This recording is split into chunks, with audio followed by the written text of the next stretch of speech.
এই সিরিজে বাংলাদেশ দলের সবচেয়ে বড় পাওয়া কি? একজন মোসাদ্দেক হোসেন সৈকত। আপনি ফিরবেন যখন এভাবেই তো ফিরবেন নাকি?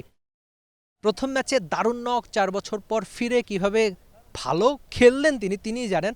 তবে জানালেন যে সবশেষ ৪ বছর ধরে তিনি যে পরিশ্রম করেছেন তার পক্ষেই কথা বলেছে। তিনি জানতেন তিনি পারবেন, তিনি পেরেছেন এবং এই সিরিজ সেরার অ্যাওয়ার্ড তার হাতেই। সিরিজটা শুরু করেছিলেন, ম্যাচ সেরাটা জিতে শেষ করলেন সিরিজ সেরার অ্যাওয়ার্ডটা হাতে নিয়ে।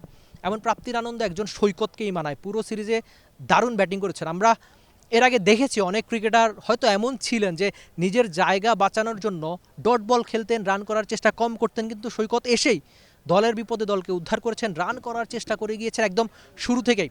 এই সিরিজের বাংলাদেশের সবচেয়ে বড় পাওয়াদের একজন এই সিরিজের প্রাপ্তি একজন সৈকত। প্রথম ম্যাচের কথা একটু আসি, ব্যাটিংয়ে দারুণ করেছিলেন, তারপর বোলিংয়েও গুরুত্বপূর্ণ উইকেটগুলো তার নামের সঙ্গেই ছিল। ২ নম্বর ম্যাচে ব্যাটিংটা ঠিকঠাক হয়নি, বোলিংটায় শেষের দিকে এসেছিলেন, ৪০ ওভারের সময় তিনি বোলিংয়ে আসলেন।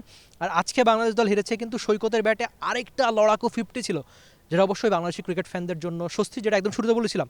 আপনি যখন ফিরবেন আপনি এভাবেই ফিরবেন, আপনি যেন থাকার জন্য ফিরতে পারেন, সেই কাজটাই দারুণভাবে করে দেখিয়েছেন একজন মোসাদ্দেক হোসেন সৈকত। দেখা যাক সামনের দিনগুলোতে তিনি কেমন করেন। যদিও তাকে জিজ্ঞেস করেছিলাম ২০২৭ বিশ্বকাপের প্ল্যান আছে কিনা মাথায়, যদিও তিনি ধীরে ধীরে ভাববেন সেটা দেখা যাক সামনের দিনগুলোতে একজন অলরাউন্ডার মোসাদ্দেক হোসেন সৈকত কেমন করে থাকেন।